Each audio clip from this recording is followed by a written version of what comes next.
കഥ സഖി ഭാഗം 17. നച്ചു. പ്രതീക്ഷിക്കാതെ അവളെ കണ്ട ദേവനിൽ ഒരു ഭാവമാറ്റവും ഉണ്ടായില്ല. പകരം അവൻ്റെ മിഴികൾ നന്ദനിലേക്ക് ചെന്നു നിന്നു.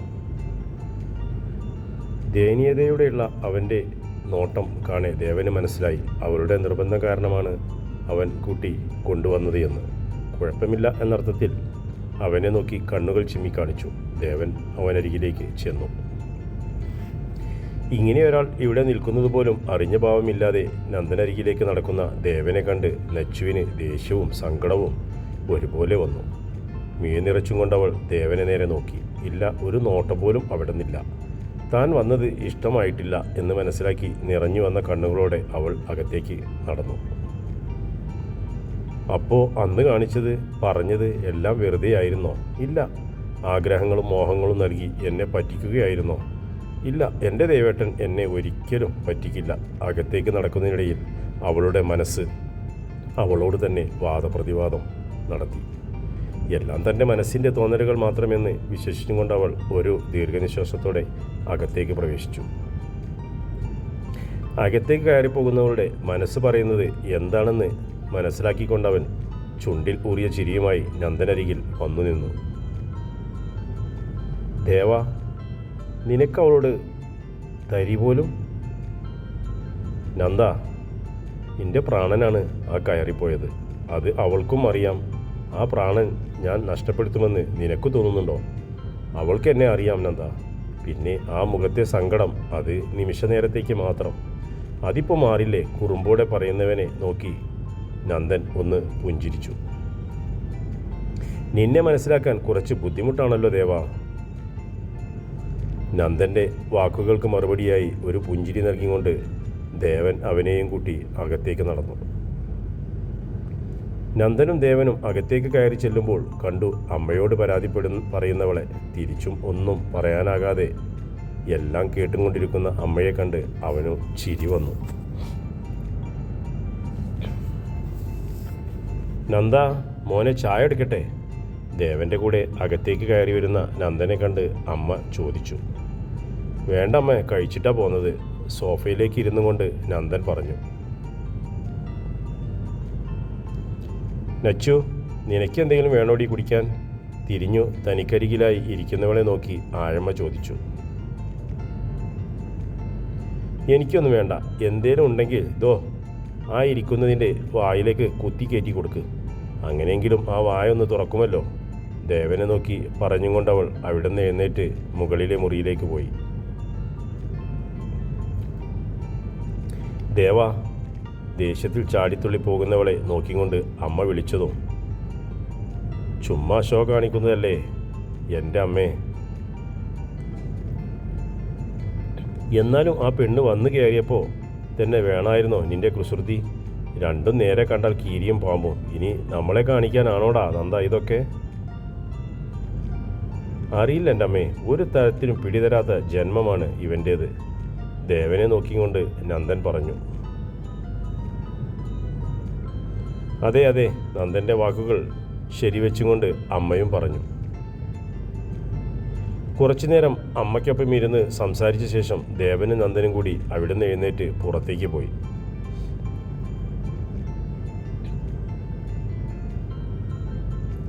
തൊടിയിലെ പടർന്നു പന്തലിച്ച് നിൽക്കുന്ന തളിരിലകൾ കൊഴിഞ്ഞു വീണ് കിടക്കുന്ന മൂവാണ്ടൻ മാവിൻ്റെ ചോട്ടിൽ ഇരിക്കുകയാണ് നന്ദനും ദേവനും. ദേവാ, ഗായു എന്നും വിളിക്കും. എന്താണ് നിന്റെ ദേഷ്യം മാറിയില്ലേ? ദേഷ്യം നടിച്ചു മാറി നിൽക്കാൻ എനിക്ക് കഴിയുമെന്ന് നിനക്ക് തോന്നുന്നുണ്ടോ നന്ദ? പിന്നെ ഈ കാണിച്ചു കൂട്ടുന്നതിൻ്റെ അർത്ഥമെന്താ? എന്നേക്കുമായി എന്നിൽ നിന്നും അകന്നു പോകാൻ വേണ്ടി അവൾ ചെയ്തതല്ലേ ഇതെല്ലാം? എന്നിൽ നിന്നും അവൾ ഒരിക്കലും അകന്നു പോകില്ല. എന്നും അവൾ എനിക്കരികിലേക്ക് വന്നു ചേരും എന്ന് അറിയിക്കാൻ വേണ്ടി മാത്രം. അതിനും ഇങ്ങനെ വേണോ ദേവാ? നിന്റെ നല്ലതിനു വേണ്ടി, നച്ചുവിൻ്റെ നല്ല ഭാവിക്ക് വേണ്ടിയല്ലേ നമ്മുടെ ഗായു നമ്മളിൽ നിന്നും അകന്നു പോകാൻ തീരുമാനിച്ചത്? അവളില്ലാതെ എന്ത് നല്ല ജീവിതമാണ് നന്ദ നമ്മൾക്കിടയിൽ ഉണ്ടാകാൻ പോകുന്നത്. നിനക്ക് തോന്നുന്നുണ്ടോ അവൾ അവിടെ സന്തോഷത്തോടെ മനസ്സ് നിറഞ്ഞാണ് നിൽക്കുന്നതെന്ന്? ഒരിക്കലുമല്ല, നമ്മളെ കാണിക്കാൻ മാത്രം സന്തോഷം അഭിനയിക്കുകയാണ്. ഉള്ളുനീറുമ്പോഴും എല്ലാം മറച്ചും കൊണ്ട് നടക്കാൻ അവൾക്ക് പിന്നെ പണ്ടേ അറിയാമല്ലോ. അതല്ലടാ, നമ്മുടെ ഗായു അവളുടെ സന്തോഷങ്ങളെക്കാൾ വലുത് മറ്റുള്ളവരുടെ സന്തോഷം കാണുന്നതല്ലേ അവൾക്കിഷ്ടം. അതുപോട്ടെ, എന്തായി മാഷച്ചൻ്റെ വീട്ടിൽ പോയിട്ട് എന്തേലും അറിയാൻ കഴിഞ്ഞോ നിനക്ക്? താഴെ വീണ് കിടക്കുന്ന തളിരിലകൾ കയ്യിലെടുത്ത് കറക്കിക്കൊണ്ട് ദേവനെ നോക്കാതെ നന്ദൻ ചോദിച്ചു. നന്ദ, നിനക്ക് ഞെട്ടലോടെ ദേവൻ തിരിച്ചു ചോദിച്ചു. അമ്മയെ കാണാനല്ല നീ അന്ന് പോയത് എന്ന് എനിക്ക് ഉറപ്പുണ്ടായിരുന്നു ദേവ. അന്നേരം നിന്നോട് മനഃപൂർവ്വം ചോദിക്കാതിരുന്നതാണ് കാരണം. ഗായു അത്രമേൽ നമുക്ക് പ്രിയപ്പെട്ടവളാണ്. അവൾക്കൊരാപത്തും വരാതെ നോക്കേണ്ടത് നമ്മുടെ കടമയല്ലേ ദേവ? ഗൗരവത്തോടെ പറയുന്നവൻ്റെ മുഖത്തേക്ക് നോക്കി ദേവൻ. എന്തോ മനസ്സ് പറയുന്ന ദേവ, ഗായുവിൻ്റെ അമ്മാവൻ മറ്റെന്തോ ഉദ്ദേശത്തോടെയാണ് നമ്മുടെ ഗായുവിനെ തേടി വന്നതെന്ന്. മറ്റൊന്ന് ഉണ്ണി, അതും ഒരു ദുരൂഹതയല്ലേ? തനിക്കരികിൽ ഇരിക്കുന്നവൻ്റെ മുഖത്തേക്ക് നോക്കിക്കൊണ്ട് നന്ദൻ ചോദിച്ചു. താൻ ചോദിച്ചതിന് മറുപടി നൽകാതെ തന്നെ നോക്കിയിരിക്കുന്നവൻ്റെ മുഖത്തേക്ക് നന്ദൻ സൂക്ഷിച്ചു നോക്കി. ദേവാ, ദേവൻ്റെ മുഖത്തിന് നേരെ കൈവീശിക്കൊണ്ട് നന്ദൻ വിളിച്ചു. ഒന്നും തന്നെ കിട്ടിയില്ല അവനിൽ നിന്നും മുഖം തിരിച്ചുകൊണ്ട് ദേവൻ പറഞ്ഞു. ഈ വാക്കുകൾ ഇപ്പോൾ വിശ്വസിക്കുന്നു ദേവ. എന്തു തന്നെയായാലും പറയാൻ സമയമാകുമ്പോൾ നീ പറയുമെന്നറിയാം. ദേവൻ്റെ വാക്കുകളിൽ വിശ്വാസം വരാതെ നന്ദൻ പറഞ്ഞു. നന്ദ, ഞാൻ പോകാം, അമ്മ തിരക്കും. ഒത്തിരി നേരമായില്ലേ വന്നിട്ട്? പറഞ്ഞുകൊണ്ട് ഇരുന്നിടത്ത് നിന്നും നന്ദൻ എഴുന്നേറ്റു.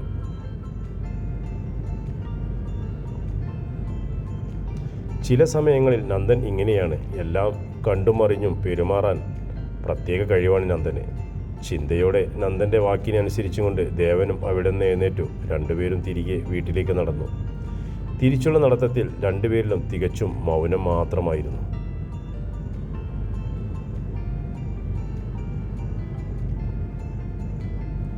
രാത്രി അത്താഴത്തിനു ശേഷം കിടക്കാനായി മുകളിലെ മുറിയിലേക്ക് വന്നപ്പോഴാണ് അവൻ ആ കാഴ്ച കണ്ടത്.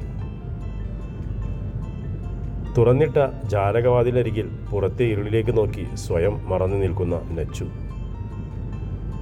ഇമകൾ ചിമ്മാതെ ദൂരെ ഇരുളിൻ്റെ ഏതോ കാഴ്ചയിലേക്ക് സ്വയം മറന്നു നിൽക്കുന്നവളുടെ അരികിലേക്ക് മെല്ലെ നടന്നു ചെന്നു അവളുടെ അരികിലായി നിലയുറപ്പിച്ചു.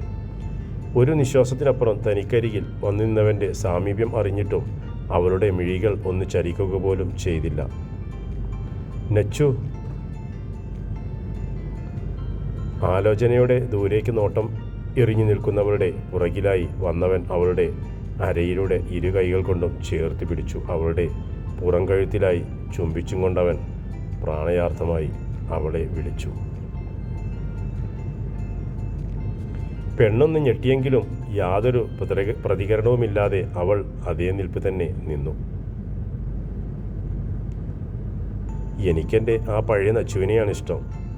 ഇരുണ്ടുമൂടിയ കാർമേഘം പോലെ മൂടിക്കെട്ടിയ മുഖവുമായി നിൽക്കുന്നവളെ എനിക്കിഷ്ടമല്ല. ഇണങ്ങിയും പിണങ്ങിയും വഴക്കാളിയുമായ ആ കുറുമ്പിക്കാരി നച്ചു, അതിനെയാണ് എനിക്കിഷ്ടവും. പ്രതികരണമൊന്നുമില്ലാതെ നിൽക്കുന്നവളെ തൻ്റെ മാറിലേക്ക് ചേർത്ത് പിടിച്ചുകൊണ്ട് അവൻ പറഞ്ഞു. അറിയാം പെണ്ണെ, നിൻ്റെ ഉള്ളിലെ സങ്കടം. ക്ഷമിക്കടി, നിൻ്റെ ദേവേട്ടനല്ലേ, നീ എൻ്റെയല്ലേ, ആർക്കും വിട്ടുകൊടുക്കില്ല നിന്നെ. ഇനിയും നിനക്ക് എന്നെ മനസ്സിലായില്ലേ നച്ചു? എന്നിൽ നിന്നോ നിന്നിൽ നിന്നോ നമുക്ക് രണ്ടുപേർക്കും ഒരു മോചനമില്ല പെണ്ണെ. നിൻ്റെ കുറുമ്പും കുസൃതിയും കാണാനല്ലേ എനിക്കിഷ്ടം. ആ പഴയ വായാടി നച്ചു, അത് മതി. അതിൽ നിന്നും നീ മാറിയാൽ പിന്നെ നീയല്ലാതാകും. തൻ്റെ മാറിലേക്ക് ചേർത്ത് നിർത്തിയവളുടെ കാതിലൂടെ ഒരു മന്ത്രണം എന്ന പോലെ അവൻ്റെ ഓരോ വാക്കും അവളിലേക്ക് പെയ്തിറങ്ങിയപ്പോൾ പെയ്യാൻ കാത്തു നിൽക്കുന്ന മഴമേഘം കണക്കെ ഒരു തുള്ളി കണ്ണീർ ദേവൻ്റെ പുറം കൈയിലേക്ക് പതിച്ചതും ഞെട്ടലോടെ അവൻ അവളെ തനിക്കു നേരെ തിരിച്ചു നിർത്തി. നച്ചു, ആർദ്രമായ അവൻ വിളിച്ചു. ഒരു പൊട്ടിക്കരച്ചിലൂടെയാണ് പെണ്ണ് അവൻ്റെ മാറിലേക്ക് ചാഞ്ഞു അവനെ പൂണ്ടടക്കം കെട്ടിപ്പിടിച്ചു. എൻ്റെ അച്ഛൻ അങ്ങേർക്ക് പണ്ടേ വട്ടാണെന്ന് അറിഞ്ഞൂടെ? അതിന് കൂട്ടായി നിന്റെ അച്ഛനും താളം തുള്ളുന്നു എന്ന് മാത്രം. അവർ വിചാരിക്കുന്നതൊന്നും നടക്കാൻ പോകുന്നില്ല. പണ്ടേ മനസ്സുകൊണ്ട് നിന്നെ ഞാൻ എൻ്റെ പാതിയാക്കിയതാണ്. ഇനി ആരെന്ത് പറഞ്ഞാലും പ്രവർത്തിച്ചാലും അതിൽ നിന്നും ഒരു മാറ്റവും ഒരിക്കലും ഉണ്ടാകില്ല. അങ്ങനെ വിട്ടുകൊടുക്കുമോ ഞാൻ എൻ്റെ പെണ്ണിനെ? പറഞ്ഞുകൊണ്ടവൻ തൻ്റെ മാറിലേക്ക് ചേർന്ന് കിടക്കുന്നവളുടെ മുഖം പിടിച്ചുയർത്തിക്കൊണ്ട് അവളോടായി ചോദിച്ചു. ദേവേട്ടാ, അത് ഞാൻ പിന്നെ അച്ഛനും അമ്മാവനും കൂടി. ഒന്നും പറയണ്ട പെണ്ണെ, എല്ലാം എനിക്കറിയാം. ഇനിയും മനസ്സിലായില്ലേ പെണ്ണെ നിനക്ക് എന്നെ? ഇനി ഓരോന്ന് ആലോചിച്ചു ഈ കുഞ്ഞിത്തല പെരുപ്പിക്കണ്ട. ഇതുപോലെ മുഖം വീർപ്പിച്ചു പിടിക്കുകയും വേണ്ട കേട്ടോ. ആ വഴക്കാളിയും കുറുമ്പുകാരിയുമായ നച്ചു അത് മതി. അതാണ് നിനക്ക് ചേരുന്നതും. അവളുടെ മുഖത്തേക്ക് നോക്കിക്കൊണ്ടവൻ ചെറു ചിരിയോടെ പറഞ്ഞു. അത് കേട്ടതും പെണ്ണിൻ ചുണ്ടിൽ ചെറുചിരി വിടർന്നു വന്നു. ആ ചിരിയോടെ തന്നെ അവനിൽ നിന്നും അകന്നു മാറാൻ തുടങ്ങിയതും അതേ വേഗത്തിൽ തന്നെ അവനവളെ തന്നിലേക്ക് ചേർത്ത് പിടിച്ചതും ഒരിക്കലും തന്നിൽ നിന്നും അകറ്റി നിർത്തില്ല എന്ന ഉറപ്പോടെ അവളും അത് ആഗ്രഹിച്ചതുപോലെ അവനെ ഇറുക്കെ പുണർന്നു.